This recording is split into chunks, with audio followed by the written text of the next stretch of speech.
y investigadora y el profesor Alejandro Gaviria, economista, escritor público y político colombiano. Bienvenidos. Gracias. Hola a todos, bienvenidos. Muchas gracias a todos por la compañía esta tarde, para hablar un poco de este libro, para contar y recontar la historia de Tati. Bienvenidos todos, y para que Camila empiece con un fragmento que dijimos que valía la pena recordar para iniciar la conversación. Bueno, pues para los que no me conocen a mí, Tatiana fue mi directora de tesis y Andrés era mi jefe, y pues es súper conmovedor estar acá, y yo pensé que no íbamos a llorar, pero bueno, aquí ya empezamos. Esa es una de las columnas que Tati escribió ya hacia el final, que se llama las líneas rojas y las despedidas, y dice, queda también una que otra foto y quedan las conexiones hechas a través de uno como un puente que une gente. Algunas conexiones son probables y seguramente hubieran ocurrido de todas formas, otras no, en todo caso son irrepetibles y hermosas, y creo que es una linda forma de comenzar esta conversación, que es como un puente que nos unió en este momento, Alejandro, a mí, acá para presentar el libro. Las conexiones probables e improbables nos trajeron hasta aquí. Para quienes no me conocen, Tatiana fue mi amiga y yo fui su jefe en algún momento de la vida. Yo quise, María Camila, como ordenar la conversación con algunos puntos que siguen más o menos la estructura del libro. Es un libro entretejido. Están los testimonios de Tatiana, están los testimonios de sus compañeros, colegas y amigos, conversando de alguna manera en este libro. Y yo quiero empezar con una paradoja que está en las primeras páginas del libro y tiene que ver con el segundo nombre de Tati, Samay. Y doctor Andia, hay dos definiciones o significados que aparecen en el libro. La primera es la que le gustaba a Andrés, que es una corriente que se mueve debajo de un río. La segunda, la que le gustaba a Tati, que es cierta tranquilidad que viene tal vez con la certeza de la muerte. Las dos me parecen paradójicas con el carácter de Tati, porque esa corriente que se mueve debajo de un río tiene que ver con Tati, pero en la superficie también se movía. Y yo en Tatiana, en todo caso, tampoco vi que ella se instalara al final de su vida en una sabiduría tranquila. Ella también tenía algo de resistencia y algo de protesta ante lo inexorable. No todo era sabiduría, aunque también existía. Poéticamente era celebración y protesta, así yo las últimas conversaciones que tuve con ella, sus últimos escritos que conmovieron a mí. Yo creo que, es que primero, además ese prólogo lo escribió Andrés, y también la primera vez que yo leí el libro, porque cuando nos invitaron a escribir los capítulos, como era Tati, ella se inventó esto, nos llegó un correo de invitación como, hey, ustedes tienen que escribir esto, esto y esto. Entonces nosotros le preguntamos, pero esto es algo como muy sociológico, o como más desde el amor. Y dijo, no, pues desde el amor obviamente, o sea, ya no importa. Y entonces cuando leí el prólogo de Andrés me pareció muy conmovedor también esa paradoja, porque además él habla de que es como unas fotografías de Tati y no necesariamente como una película completa. Y sí siento que, por ejemplo, que obviamente no está la voz de Tati la hija, sí, como narrada por usted, doctora Andia, o Tati la sobrina, sino que es mucho más como la figura pública también, que al final de su vida, y un poco desde la pandemia y su importancia con las políticas públicas tuvo como hacia los últimos, no sé, 10 años. ¿Tú qué opinas, María Camila, de lo siguiente? Hay una clave para entender el libro que está en uno de los primeros artículos de Tati, y es una cita que hace yo no sé cómo pronunciarlo, Dylan Riley, que escribió un testimonio parecido, donde se juntan en su opinión dos crisis: la crisis del mundo, de que era testigo como académico, como sociólogo, y su crisis personal también asociada a una enfermedad. Y este libro tiene eso, es una reflexión sobre el mundo de una socióloga. Yo dije por allá en una presentación con Tati que ella a mí me parecía más una economista del desarrollo que una socióloga y casi me mata, pero siguen teniendo las dos cosas, la economista, la socióloga, la que mira el mundo con esa mirada escrutadora, pero que esta crisis personal yo asocié de alguna manera, ella lo dice casi con esta palabra, con una revolución paradigmática que cambió su forma de entender el mundo también. Y hay como una confluencia entre lo que le está pasando a ella y lo que le está pasando al mundo. Y lo hace de una manera donde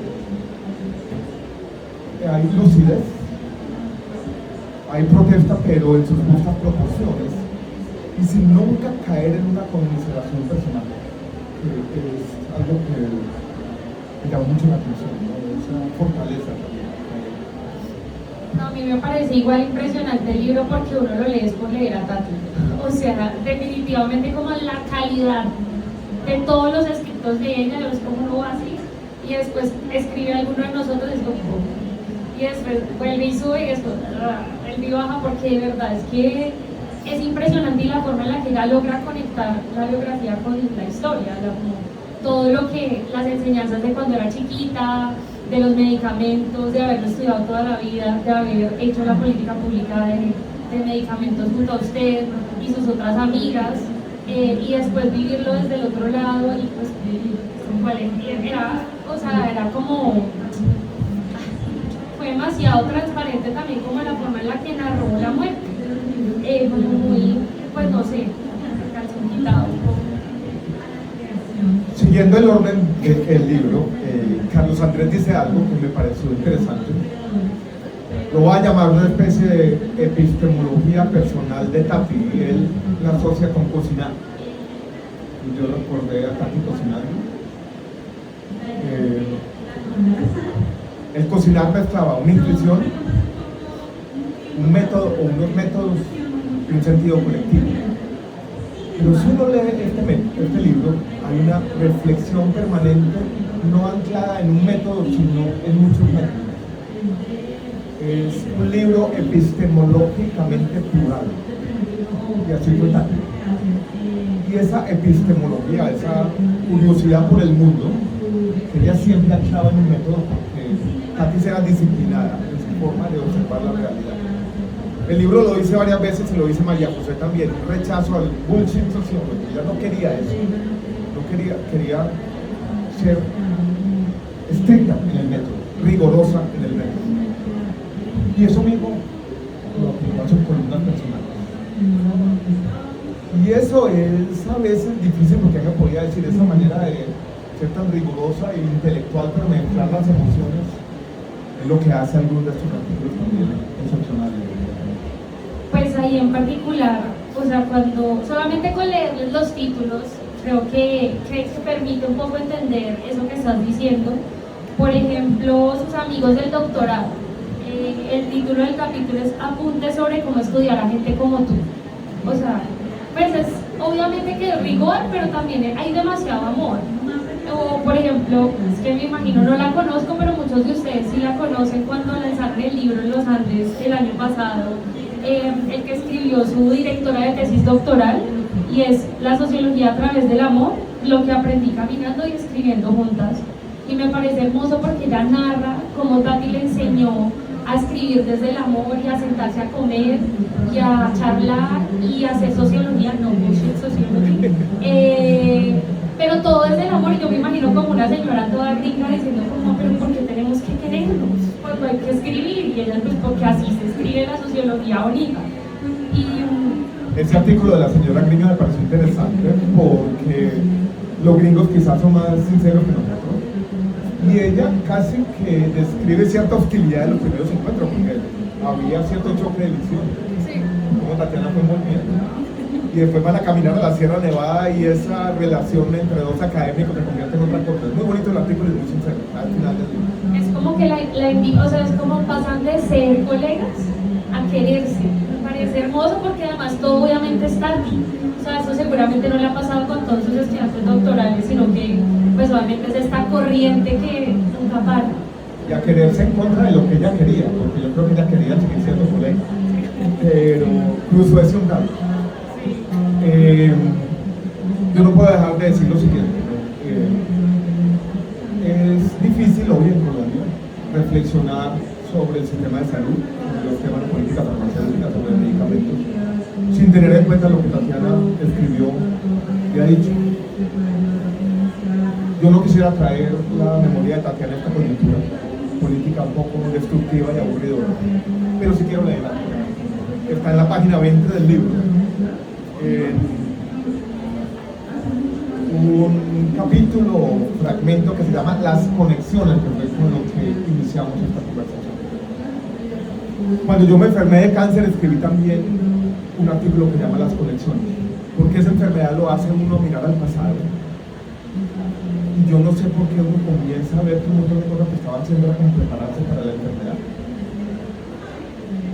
Y sin haber hablado de eso con Tatiana, ella escribió un artículo que se llama Las conexiones. Y las conexiones es que ella enferma de cáncer y yo enfermo de cáncer, habíamos tenido muchas discusiones sobre los medicamentos oncológicos, habíamos dado ese debate sobre el acceso a los tipos de medicamentos. Y una vez dije esto en una red social, alguien dijo, todo lo que usted hizo fue para curarse su propia enfermedad. Y yo le dije, no, fue un poco antes, no tenía esa clarividencia y nunca la he tenido. Voy a leerles este parrafito, que de alguna manera tiene que ver con algunas de las discusiones de política pública de salud. En gran medida, escribió Tati, lo que me permite escribir estas líneas hoy es un medicamento, una píldora azul de tamaño razonable para ser tragada sin dificultad, con o sin agua. No sé si la tomaba con o sin agua. Yo he tomado pastillas con poca agua, me ha generado problemas eso. Mientras que un paciente en Estados Unidos tendría que pagar de su bolsillo unos $12,000 por mes para este tratamiento, yo no tengo que pagar nada. Mientras un paciente igual a mí en Perú, en Uruguay, estaría pensando en cómo conseguir el dinero para comprar unos meses más de vida con sus seres queridos, nuestro sistema de salud, alineado como un derecho fundamental a la salud, nos da acceso a mí y a cualquier colombiano con este tipo de cáncer más bien raro a una terapia costosa que nos dará tiempo suficiente para conectarnos y para despedirnos. Es más, gracias a la regulación de precios de medicamentos, el sistema de salud colombiano no paga $12,000 al mes por este medicamento, sino alrededor de 7 millones de pesos. Esto es $1,700. Ahí hay un testimonio sobre una dimensión que no se conoce y no se valora lo suficiente de nuestro sistema de salud, y es el acceso a últimos medicamentos y tecnologías. Uno podría decir incluso para bien y para mal. Tati, en las últimas conversaciones sobre el sistema de salud, dijo una cosa que me quedó pensando, me ha acompañado desde entonces en las reflexiones de política pública, y es que algunos de los problemas de los sistemas de salud no dependen de la arquitectura institucional, existirían con cualquier forma de organización público-privada, lo que fuera, y eso a veces es difícil de transmitir, esa idea. Yo quisiera aprovechar esta coyuntura porque no solamente, digamos, leer el libro de Tati permite reflexionar sobre las políticas públicas en salud, que además, qué falta hace poder saber qué opina Tati sobre lo que pasa actualmente, ¿no? Yo siempre me quedo como, ¿qué habrá pensado? ¿Qué diría Tati de esto? Porque, o sea, necesito saber qué está pasando, porque evidentemente no se puede. Pero el otro tema muy grave es el del cierre de la maestría en Sociología en la Universidad de los Andes. ¿Qué diría ella eso? No, pues cada quien se lo imaginará en su cabeza, pero realmente fue un momento, o sea, como que coyunturalmente es bastante duro y triste, como, pues no sé, o sea, esta mente tan increíble que era Tatiana y como lo que inspiraban todo el mundo que estaba alrededor de ella, lo que inspiraban nosotros también, y pues es que nunca más va a haber ese espacio. Las ciencias humanas han perdido algún espacio en el mundo, precisamente en el momento que más se necesitan, y esa otra paradoja, y esta es una presentación de paradoja, es una paradoja trágica con la familia que estamos viviendo, no estamos de acuerdo. Yo podría incluso, no quiero volver esto en un memorial de agravios, ¿no? Pero quizás otra conexión, y en este caso quisiera describirla como una conexión trágica. También se cerró el CIDER donde trabajó Tatiana Porras. Sí. Cuando fue economista. Cuando era economista, no sé, pero después se la llevó la sociología. Se la llevó la sociología. De las conversaciones que yo tuve con Tati una noche, le dije algo y es, Tati, me gusta pensar, cerrar los ojos a veces y pensar en nuestra vida como un álbum de fotos. Y la primera foto de ese álbum era en Londres. Yo en ese momento trabajaba como profesor de la Facultad de Economía de la Universidad de los Andes, fue en el año 2005, todavía no era decano, y ella estaba LSI en Londres, y un grupo de estudiantes colombianos organizó una conversación sobre aspectos de desarrollo económico en Colombia. Y cuando yo llegué a la aeropuerto, ahí estaba esperando con los estudiantes. Era la primera foto de mi álbum. Ahora le cuento. Bueno, yo le puedo contar la mía. Yo llegué a estudiar a la maestría de Sociología en la Universidad de los Andes y no, pues o sea, la clase que vi con ella era preguntas sociológicas, que además en el capítulo hay un capítulo sobre esa clase, es hermosa, era divina porque ella enseñaba cómo ser socióloga, porque para ella, siendo socióloga economista del desarrollo, le costó un montón entender qué hacía que una pregunta fuera sociológica. Entonces diseñó esa clase en torno a enseñarle a uno a entender qué hacía que algo fuera sociológico. Era hermosa y yo dije, ay, yo quiero que ella sea mi directora de tesis. Entonces yo planeaba como pedirle a ella de una forma como, ay, bueno, no sé, como me imaginaba algo todo romántico, pero al final, pues obviamente me corrió la tarde y me tocó un correo electrónico y acepté. ¿Cuál fue la pregunta sociológica de tu tesis? Era algo sobre la responsabilidad social empresarial. Pero me parece muy interesante que no todas las preguntas son preguntas sociológicas, como no todas las preguntas son preguntas económicas.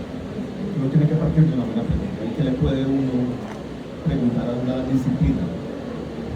La sociología y la economía se separan por años, ¿no? La economía tiene una excesiva seguridad epistemológica, casi que de una manera inflexible cree en su método, más de la cuenta. Y la sociología tiene eso que Tati llamaba métodos, lo que menos uso, pero ella le llamaba Sí. los métodos. Quiero cambiar el tono. Y una de las anécdotas más inquietantes del último año de Tatiana, y que ella cuenta en una de las primeras columnas de este libro, que para mí ha sido difícil de digerir. Tati tenía el diagnóstico, estaba haciéndose la idea, estaba teniendo la conversación con su conciencia de lo que venía, y tuvo una conversación con un oncólogo, y la conversación era sobre las posibilidades de que las neuroterapias y la inteligencia artificial y todo desarrollara un medicamento que de alguna manera se trasladara con la terapia dirigida que estaba recibiendo y fuera aumentando su esperanza de vida. O sea, que había una salida tecnológica a lo que se percibía como una enfermedad sin cura. Y Tatiana cuenta que esa posibilidad no la dejó tranquila, sino todo lo contrario. Le causó inquietud. Incluso ella dice que le causó más dolor que posibilidad. La tiranía de la esperanza, me gusta llamar a mí esa actitud. No quería caer en esa tiranía de la esperanza. Y ella habla de esto y lo describe de esta manera. No quería caer en la ilusión del solucionismo tecnológico. Y que ese solucionismo tecnológico fuera una evasión a la conversación que ella tenía que tener consigo misma, con su familia, con los amigos con quienes la querían, sobre lo inevitable. Todo esto que le estoy contando que está ahí todavía es inquietante, porque no sé si ella rechazó completamente el solucionismo tecnológico, porque la tiranía de la esperanza es casi una condición antropológica, hace parte de nuestra psicología, pero ella la veía como artificial. Y hay una crítica profunda ahí también, no sutil, a la medicalización de todo y cómo la medicalización está de alguna manera quitando el espacio a ciertas conversaciones. No, la verdad no tengo nada que decir sobre la medicalización de la esperanza. Realmente podríamos seguir. No, pero espera un momento que yo le quería leer otra de las conexiones que me pareció linda, y es que Carlos Andrés, que fue con el que hizo este libro, con quien conspiró para hacer el libro, le leí al final de su vida. Se llamaba, pues mucha gente la llamaba a leerle o le mandaba notas de voz leyéndole porque ya no podía ver bien. Y entonces le contó al autor del libro que lo estaba leyendo, y él también termina escribiendo acá sobre la gente, por qué escribe lo que escribe. Y él decía, entonces es para acompañar a la gente en momentos como este. Y me parece que, pues justamente en un espacio como este, en la Feria del Libro, de preguntarle a la gente para qué escribe lo que escribe, pues muy hermoso y también muy duro. No sé, usted también que ha escrito tanto, pues como sentir eso, como esa conexión que además no para, porque Tati era solamente generar conexiones y generar amor y generar cosas hermosas. Toda persona que haya escrito un libro tiene una reflexión que el intelectual mexicano Gabriel Said articuló muy bien en un libro que se llama Los demasiados libros. Si ahora salgo yo de aquí y empiezo a caminar y veo este montón de libros, digo, ¿para qué diablos yo voy a escribir otro libro? Uno siempre tiene razones para escribir, uno siempre tiene razones para publicar, siempre hay razones profundas, existenciales, porque escribir es pensar, escribir es discernir de alguna manera, y cuando uno escribe, algo pasa. Pero publicar es otra cosa, y esa reflexión que hay al final de esta persona que se da cuenta que a Tati le estaba leyendo lo que le había escrito, y esta historia no sé cómo llega allá.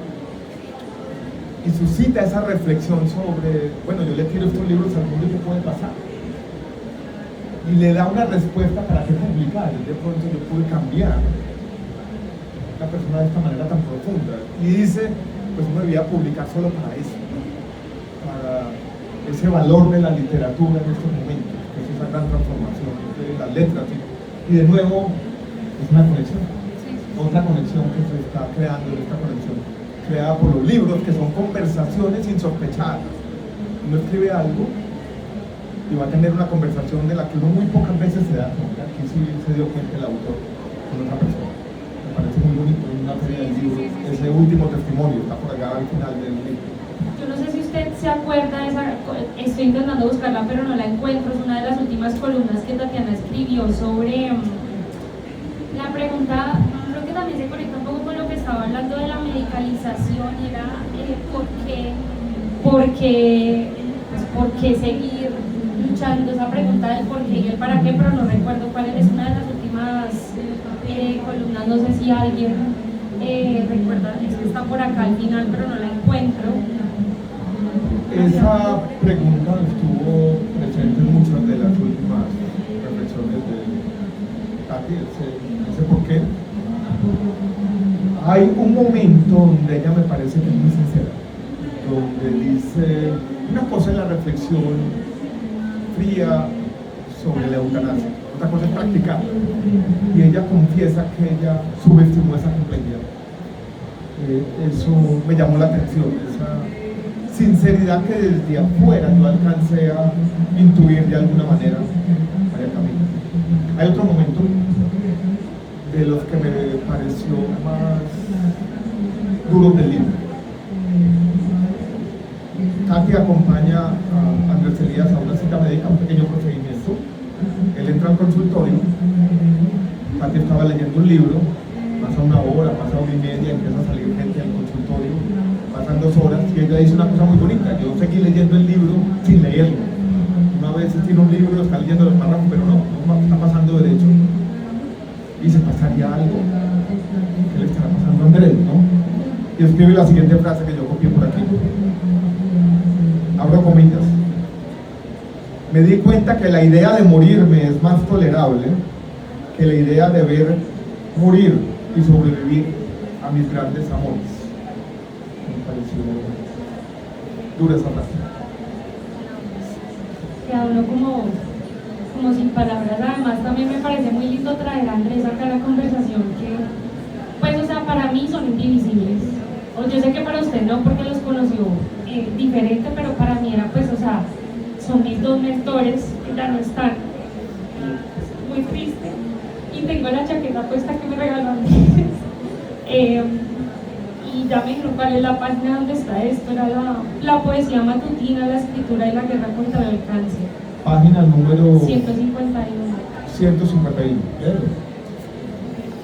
Dice Dice, porque escribo y para quien escribo, porque todavía puedo, para los que me aman y para quien le interese. El tiempo apremia, porque quién sabe cuánta lucidez me quede. Encuentro consuelo en las madrugadas recitando poemas en mi mente.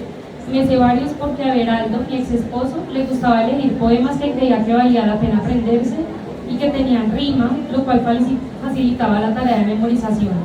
Solía decirme que yo tenía talento y buena memoria, excepcional tal vez. Por eso recito y escribo, como antídoto para el deterioro mental. Tal vez por eso pienso algo como mejor adelantársele al cáncer que me invada la cabeza. Escribo ávidamente con una sensación del tiempo apremia, porque quién sabe cuánta lucidez me queda. Yo quiero hacer un comentario académico. ¿Cuántos académicos hay aquí? Personas en la universidad. Hay varios. La vida de los académicos hoy en día es una vida basada en una especie de especialización exagerada, donde la comunidad con la que uno conversa es cada vez más estrecha, donde cualquier desviación de esa conversación estrecha o campo de especialización es visto casi como una especie de salida bruta, donde los generalistas o quienes habitan varios mundos son vistos como algo de sospecha. Incluso la gente insinúa que no deja de ser académico cuando soy generalista, ya está habitando. Katy logró ser capaz de luchar contra eso. Y logró ser capaz de cruzar disciplinas y habitar mundos no solamente en la academia sino por fuera, y hacerlo con tal desenfado y tal lucidez que los académicos nunca pudieron criticar. O sea, ella fue capaz de luchar contra un vicio de la academia moderna que es la hiperespecialización y hacerlo respetando ciertos códigos de la academia, pero recogiendo ideas en tantos mundos y poniéndolas allí, y también escribiendo excelentes artículos que en el fondo es un ejemplo de lo que debe ser una academia. No, pues justamente en el que escriben los amigos del doctorado, de cómo estudiar a gente como tú, creo que recoge muy bonito eso, porque ellos hablan de estudiar no hacia abajo como muchos sociólogos, digamos como hacia las poblaciones más vulnerables, sino hacia arriba o hacia el lado. Y era justamente ese respeto de estudiar a la gente la que uno comparte y la que uno quiere y cree en sus proyectos políticos. Y creo que un poco como al principio, hacia el 2022, cuando ustedes estaban haciendo política, cuando empezó el gobierno, pues siento que Tati un montón también, como que disfruto un montón de justamente de eso, de poder pues también ser una intelectual pública. O sea, como que la importancia de Tatiana en la conversación, o sea, como que la opinión de ella era muy valiosa, no solamente públicamente como para que la gente la escuchara, que además todo el mundo también la quería entrevistar, pero también para los tomadores de decisión, que pues, o sea, en esa época era como un desfile de celebridad tras celebridad en la casa de ella a comer y a tomar vino, que creo que pues era además solamente que tenía información privilegiada todo el tiempo, pero que además le permitía como dar unas opiniones sobre el mundo que pues realmente eran excepcionales y era increíblemente divertido estar ahí. Ella acuñó este término de los burócratas visitantes. Yo creo que valdría la pena, lo pregunto, ¿cuál es la diferencia entre un burócrata visitante y un tecnócrata? Porque son dos conceptos como mirados desde un tema diferente, a pesar de que pueden tener afinidad. Pero el burócrata visitante tenía creo que más autorreflexión, era más consciente de esa doble condición, no estaba imbuido en la seguridad metodológica, pero de alguna manera tenía cierta independencia también que puede compartir con ese mundo de la tecnocracia que hoy hace parte de los debates políticos de nuestro país, de tantos que coexisten a veces desordenadamente. Pero ella no quería como ese rótulo de tecnocracia, no quería ese otro. Y en esa idea del burócrata visitante había una motivación intrínseca. Y había también la idea de que uno puede habitar el sector público más allá de las redes clientelares, hacer la diferencia. Y eso ha sido inspirador. que ahí en particular el tema de los burócratas visitantes, lo importante es que no importa el tiempo que pasen siendo burócratas, siempre vuelven a la academia. O sea, siempre van a tener un espacio abierto en la academia y yo creo que eso ahí puede tener como, porque a uno le puede quedar gustando mucho quedarse en la burocracia. ¿Esto es una indirecta? No, Yo soy un burócrata visitante. no creo. Hay otro elemento del artículo que escribe César que me pareció muy bonito. Él trata de describir a Tati y la describe con tres conceptos: la libertad, porque siempre fue un espíritu libre de natural, siempre lo fue, por su educación, por su manera de habitar el mundo, por nunca dejarse constreñir de nadie ni de nada. El goce, porque tuvo eso, cierto hedonismo, el vino, y el amor. Esas tres características de la libertad, el Sí. goce y el amor. Y ahí volvería yo a poner la cocina. Siento que era como, no está en el Sí, de ahí César, se pero juntaban, la ahí cocina se yo creo que era juntaban. muy importante en ese momento. Esa epistemología personal no es solamente una postura académica. A mí me parece, si yo lo quiero ver, ella tuvo como cierta gitanía intelectual. No parar en ninguna parte demasiado tiempo. O sea, no solamente era una burócrata visitante, era visitante en todo. Y los visitantes siempre tienen la mirada asombrada. Eso es bueno. Uy, no, yo creo que, o sea, es que la forma en la que Tatiana veía el mundo es una cosa increíble. O sea, yo creo que pocas personas hay como ella. Pues, obviamente porque estamos hablando de ella, pero porque además era excepcional y yo creo que eso que usted escribe es justamente lo que uno sentía cuando estaba con ella. Y creo que María José también lo escribe en su capítulo y es como, de verdad que a veces Tatiana hacía unos comentarios que uno decía como, ¿de dónde sacó eso? O sea, cómo logró conectar lo que acaba de conectar de manera tan brillante y como tan al punto, como era como clínica, como un comentario siempre exacto, perfecto, y además siempre le hacía a uno como, no sé, a mí me preguntaba como, María Camila, pero ¿cuál es la diferencia entre trabajar en el estado sobre la 26 y en el centro? ¿Cuál es la diferencia entre los burócratas de la 26 y cuál es la diferencia con los del centro de Bogotá? Los de Planeación Nacional y los de Ministerio de Hacienda. Pues, o sea, en general, porque está agricultura, Agricultura, el está allá. IFES, Sí. educación. Está buena la pregunta, pero hay diferencia. Sí, hay diferencia. Aunque se mueven a veces de un lado para otro, unos y otros, ¿no? Tatiana en una de sus últimas columnas menciona al médico bioeticista, o incluso parte del debate público, porque manejaba todos los programas de salud pública de la Agencia de Cooperación Americana, de USAID, Atum Omandi, que escribió este libro que se llama Ser Mortal. Y en ese libro él tiene una historia que uno podría describir como de adaptación hedonista. ¿Qué es la vida para una persona que tiene una enfermedad terminal? ¿Hasta cuándo uno quiere seguir viviendo? Él cuenta la historia de su padre. Y el padre le decía, no, yo quiero, a pesar de que estoy muy enfermo, yo quiero seguir viviendo si puedo ir al hospital y seguir jugando papel. Y en un momento no puedo volver al hospital. Y dice, no, si yo puedo coger un avión e ir a ver a mis nietos, quiero seguir viviendo. En un momento no puede tomar el avión para ver a sus nietos tampoco. Y dice, si puedo ver partidos de fútbol americano por televisión. Hasta que un momento dice, ya no es. Esa reflexión en vivo y en directo está también en una columna de Tati. Cuando ella dice, antes era jugar tenis lo que quería, me di cuenta que no podía. Y después era poder levantar la taza de café.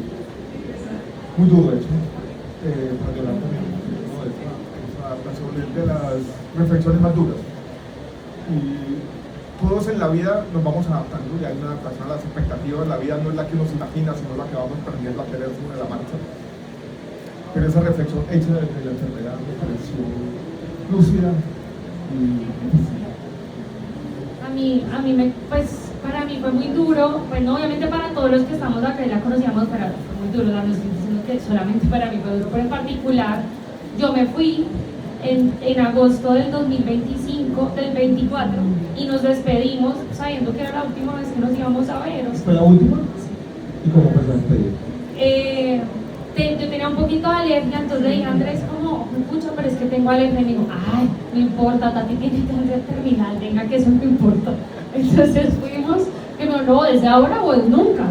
Entonces fuimos y estuvimos con otras dos amigas, con Dani, Andrés y Tati. Y no, pues fue muy duro, porque es como, pues o sea, yo nunca había tenido la oportunidad de enfrentarme a la muerte, o sea, mirar a la muerte de esa manera. Es una cosa indescriptible, porque es como, pues estamos aquí, nos vamos a tomar este vino y vamos a charlar toda la noche, porque es la última vez que nos vamos a ver en vivo y en directo, es un poco ya todo el tiempo. Hay una columna que dice como, un poco despedirse es eso, y nos vamos a ver, y la próxima vez nos vemos en septiembre, y la próxima vez en octubre, y la próxima en noviembre, y esos días nunca llegan. Y esos días, pues para todos dejaron de llegar en un momento. Yo después seguía hablando un montón con ella por notas de voz, y obviamente ya después cada día pues se fue apagando más, quedaba pues como así, como yo siento que así como se abrió demasiado a abrazar el mundo, a sus amigos, a su familia, ya después como que se volvió un círculo muy chiquito de amor y de cariño, de cuidado, que está bien.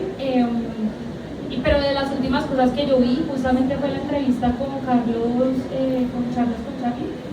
justamente donde ella dice como, pues por favor, suéltenme también. Ese sentido de que vivimos despidiéndonos, el poeta mexicano José Emilio Pacheco dice, así vivimos, despidiéndonos. Hay un poema de Jorge Luis Borges que se llama Límites, que dice, nunca sabemos cuándo cerramos una puerta de la casa de un amigo que nos ama. Nunca sabemos cuándo pusimos un libro por última vez en un stand de la biblioteca y no volveremos a hablar. De que la vida es eso, ¿no? Uno se está despidiendo todos los días. Pero en estos casos, eso asumía un dramatismo difícil, ¿no? Yo siempre tuve negación. No quise como asumir que iba a haber un día de una despedida. En algún momento Tati se refirió a sí misma como, bueno, una moribunda. Y yo no quise, en mi mente yo no estaba. No quise hacer esa aceptación de lo inexorable. ¿Cómo se despidieron? No nos despedimos, pero yo sabía que era lo mismo. No quise decir, no sé, le huyó eso en la vida. Y se lo dije a ella después, que era una forma de cobardía, quizás, perdonarla.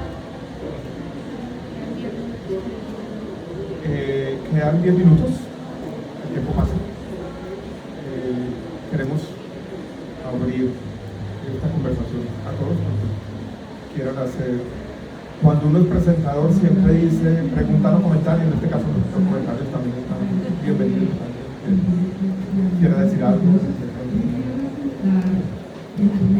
Hola, muchas gracias por esta conversación tan bonita. Quería preguntarles qué les enseña a ustedes y qué tiene para enseñarnos a nosotros este libro sobre la muerte. Gracias.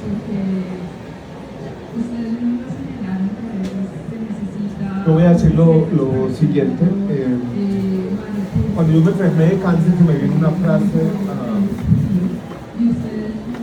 la mente que después Tatiana recoge. Era, el cáncer es como la vida. Y el cáncer es como la vida porque nos obliga a esa reflexión permanente sobre la muerte. El cáncer de alguna manera nos recuerda, cuando uno tiene eso, la mortalidad. Cuando creímos que habíamos entendido todo, cuando creímos que habíamos aprendido a lidiar con absolutamente todo, llegó el cáncer, que todo lo cambia. Por eso el cáncer es como la vida. Esa reflexión que está en este libro es en el fondo lo que puede contarnos un paciente terminando sobre la muerte, sobre la vida, sobre la celebración de la vida. En la última columna de Tati, ella dijo una frase que a mí me pareció brutal. Cuando ella decía también como suélteme un poco, es decir, yo no quiero motivar a nadie, terminal para ustedes todos debería ser motivo suficiente para vivir y vivir de la mejor manera. Quizás es eso, mantener nuestros ojos abiertos, poner atención, celebrar la vida. Eso es lo que está en este libro.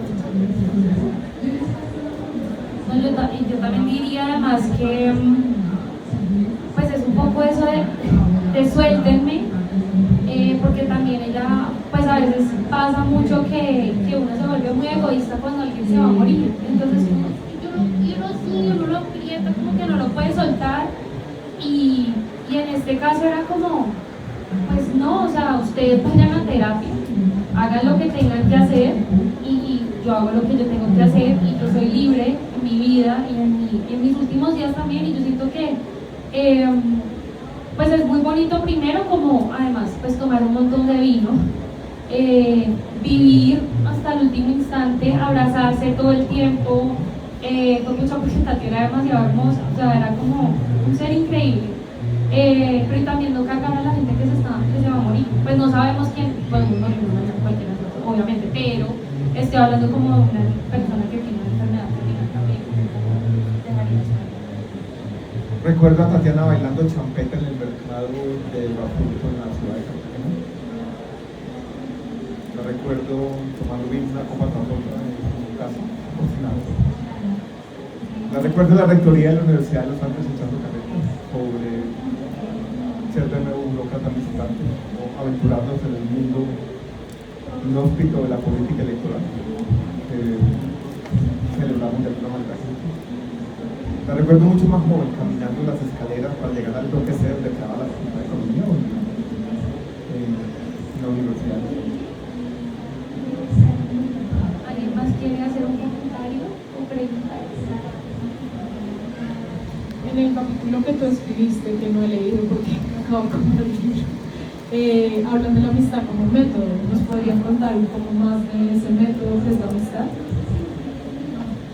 Sí, pues justamente cuando lo escribimos, yo soy una de las 4 coautoras de ese capítulo, todos somos estudiantes de Tatiana, y elegimos decir eso porque era un poco como, uno como aprendía con Tatiana, es que ella era una cosa demasiado arrolladora, entonces esto se volvió como justo después de la pandemia, la universidad cerrada, entonces nos abrió las puertas de su casa, nos abrieron las puertas de su casa a ambos, y entonces era como cocinar mientras ella igual daba clases, o sea, uno iba allá y todo el tiempo era a explicarle cómo se hacía una regresión de yo no sé qué, Andrés, que significa, o sea, un meme que era como entre la belleza de los académicos y su inteligencia, una cosa así, era como una regresión, entonces eran los dos como explicando cuál era la conexión, o sea, era como cocinar, charlar, las fiestas, por ejemplo, en el matrimonio, entonces como, pues sí, igual, estudiantes de sociología, pudiendo estar con el rector de la universidad, pues o sea, no era, pues eran escenarios como donde ella todo el tiempo también estaba como un poco enseñando, y era como un poco como, sí, como hacer muchas preguntas todo el tiempo, y aprovechar como los escenarios para hacer conexiones, o sea, como que siento que todo el tiempo era como esa amistad, otra vez de vuelta a las conexiones, como todo el tiempo estaban ahí presentes, y como conectar la biografía con la historia es algo como que también está muy presente en ese método. Creo que también vale la pena agradecer a Carlos Andrés Vaquero, que es un compilador. No lo hemos mencionado también a Juana Medina, que hizo unas ilustraciones muy bonitas. Pueden ver esta tan bonita. Conexiones. Pregunta, comentario.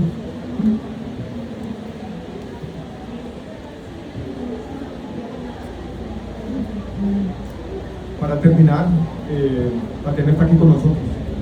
Su legado está aquí. Está en la mente de nosotros. Nos llegan ecos de lo que fue su vida. Muchas gracias por acompañarnos en celebrar la vida de Tatiana. Un abrazo. Gracias.